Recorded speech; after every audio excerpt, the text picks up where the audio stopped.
Hello mga ka-trending, welcome back to ZK Trend. Kahit busy at may trabaho ngayon sina Donnie at Belle, ay talaga namang nagpakita at pumunta pa rin sila sa Star Magic Christmas 2023, kung saan nga ay panalo sina Donnie at Belle bilang fan favorite ng Metro.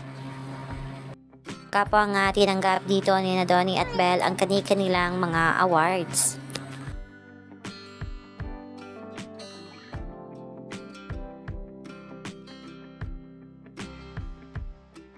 Sobrang na-appreciate nga ng mga tagahanga ng Don Bell ang kanilang pagpunta dahil nga ayon kay Derek Loren ay may trabaho nga ngayon ang Don Bell.